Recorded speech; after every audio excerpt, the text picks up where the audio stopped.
Assalamualaikum warahmatullahi wabarakatuh.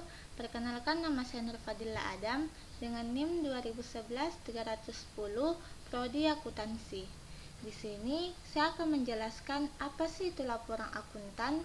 Nah, Kantor Akuntan Publik atau KAP memberikan suatu laporan akuntan yang terdiri dari laporan opini, di mana laporan opini ini berisi tentang pernyataan pendapat akuntan, pendapat auditor, tanggung jawab akuntan publik atau kewajaran laporan keuangan perusahaan yang dibuat oleh manajemen. Yang laporan keuangan ini berisi laporan posisi keuangan, laporan laba rugi, laporan ekuitas, laporan arus kas, dan catatan atas laporan keuangan. Tanggal laporan akuntan harus sama dengan tanggal selesainya pekerjaan lapangan, karena dapat menunjukkan sampai tanggal berapa akuntan bertanggung jawab untuk menjelaskan hal-hal penting yang terjadi. Nah, adapun jenis-jenis pendapat akuntan ini terbagi menjadi dua, yaitu opini tanpa modifikasi dan opini dengan modifikasi. Opini tanpa modifikasi yaitu opini yang diberikan jika auditor menyimpulkan bahwa laporan keuangan telah disusun sesuai dengan standar akuntansi keuangan yang berlaku atau SAK-ETAP atau SAK berbasis IFRS.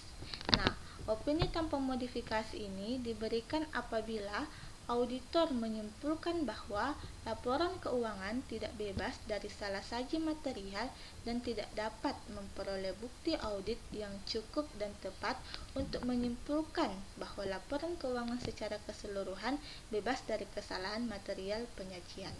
Nah, opini dengan modifikasi terbagi menjadi tiga, yaitu opini wajar tanpa pengecualian, opini tidak wajar, opini tidak menyatakan pendapat. Opini wajar tanpa pengecualian adalah suatu opini wajar dengan pengecualian.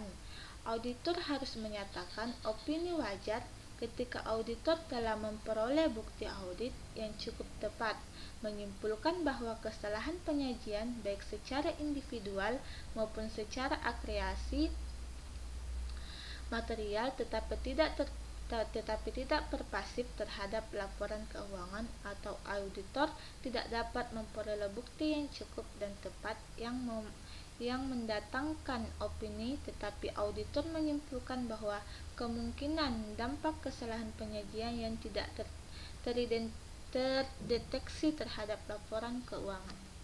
Yang kedua, opini tidak wajar. Auditor harus menyatakan suatu opini tidak wajar ketika auditor telah memperoleh bukti audit yang cukup dan tepat, menyimpulkan bahwa kesalahan penyajian baik secara individual maupun secara agregasi atau material dan pervasif terhadap laporan keuangan. Yang ketiga, opini tanpa menyatakan pendapat. Auditor tidak boleh menyatakan pendapat ketika auditor tidak dapat memperoleh bukti audit yang cukup dan tepat yang mendasari opini, dan auditor menyimpulkan bahwa kemungkinan dampak kesalahan penyajian yang tidak terdeteksi terhadap laporan keuangan, jika ada, dapat bersifat material dan pervasif. Yang kedua yaitu kesimpulan audit dan pelaporan. Kesimpulan audit ini terbagi menjadi dua lagi. Yang pertama, pelaporan audit ketika mengungkapkan ketidakpastian material sudah memadai.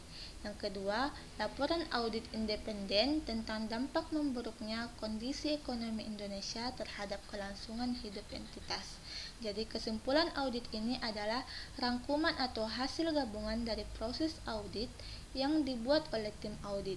Nah, laporan audit adalah hasil akhir dari proses audit, yaitu laporan yang menyatakan pendapat auditor mengenai kelayakan laporan keuangan perusahaan yang sudah sesuai dengan prinsip-prinsip akuntan yang berlaku secara umum.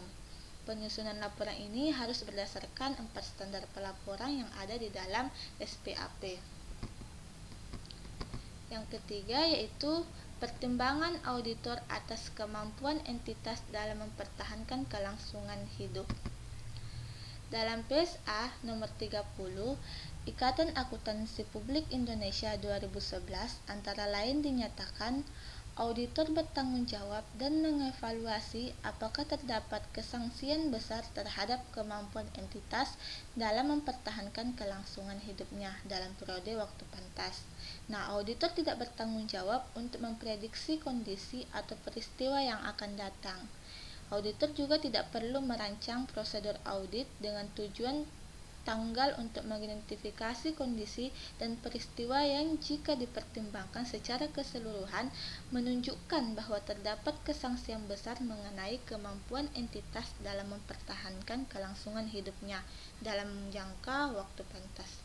Jika auditor yakin bahwa terdapat kesangsian besar, maka ia harus mempertimbangkan rencana manajemen dalam menghadapi dampak merugikan dan kondisi atau peristiwa tersebut.